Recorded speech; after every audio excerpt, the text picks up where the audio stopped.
I don't wanna. That is the tribal scream of every toddler, every teen, and dare I say, a lot of adults. We just don't wanna, right? Adulting, we're supposed to have autonomy and do what we want to do. And that's what we think autonomy means. But in this Right Brain Recess episode, I'm going to teach you that's only half of the equation. My name is Dr. Lara Salyer, and I'm on a mission to teach 1 million health professionals how to tap into their creative flow state so they can leverage more energy, less stress, and eradicate burnout. And part of this is learning to do what we want to do, but also to do things we don't want to do. That is true autonomy. The person who has full agency has learned the magic on not only how to sequence the things they want to have happen in their life, but also trick their brain into making it fun to do even the most mundane tasks, things they don't want to do. Now, there is no perfect job, and for those that have read my memoir, as I exited my employed family practice physician spot and went into medical entrepreneurship in my own private practice, I talk about how there are 2 shit sandwiches. There's always bad parts to each job. Which flavor do you want to eat, right? And so it's not about finding the perfect job. In fact, that's the biggest error. People leave their job thinking it's better on the other side. You have to be clear on your core values of what is going on internally that is making you uncomfortable.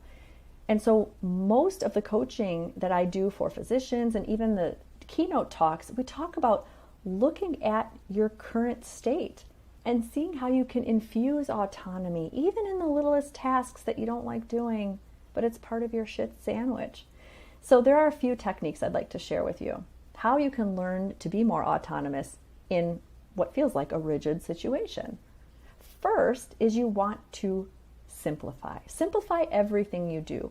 Make as minimal choices as you can throughout your day because your brain is already taxed with 70,000 decisions. So the less decisions you make, the easier, and the less choices you have, where to eat, how to travel, how to get to your job, what, place to sit, the easier your brain will feel. So simplifying your behaviors is key to feeling more autonomous. Second, make sure you eliminate as much as you can that it's just a burden, that if it doesn't make you happier, it doesn't make you more productive or make work easier, why are you doing it? Oftentimes things stick to us like barnacles. We just adopt these habits or these routines that maybe don't even serve us. So look around and see what you can eliminate. Do you actually need to have certain items at your desk? Can you make it a lot cleaner? Do you need to have certain habits that you've done over the years or certain people in your life? Eliminate those that are not supporting you and lifting you up. Third, make sure you lower the friction. This is key. Our brain wants to avoid things that are painful and seek out pleasure. So when you have a task that's just awful, that's boring, or it's something that's part of the shit sandwich that's included in your job, can you gamify it? Can you make it fun? Can you either break it up into tinier tasks and literally write it out, give yourself check boxes, because believe it or not, we are all kindergartners at heart, and we do love those sticker charts, and that will give you little brain dopamine boosts. So if you chunk up that little task and have a list, you actually find that it's easier.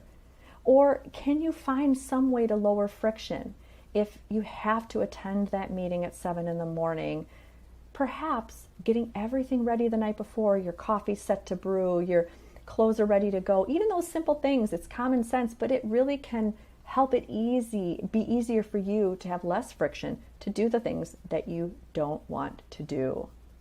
And lastly, make sure that when you're looking at your day and you've already simplified, you've eliminated, you've lowered friction, look at the other way. How can you grease the wheels? How can you lubricate? How can you make it easier? Can you have everything on your desk always in the same place? There's a place for everything in its place. That helps lower your cognitive load. You're not having to search for your earbuds or your phone charger. Can you make things so seamless that you slide right into work and you are productive from the beginning? You don't have to look for where you can hang your coat because there's other coats in the way. You don't have to look for a locker. Make sure you mechanize and systematize as much as you can, and that way it's easy to do those tiny little tasks that aren't as fun. So my goal, I want everybody to be autonomous. as much as you can. Do the things you want to do, but also make those things that aren't as fun by gamifying. Do the dishes while you're dancing to music. Set a timer. See if you can walk that lap a little faster. Everything can be made with just a little bit of sparkle and creativity. And then we can all keep coloring outside the lines.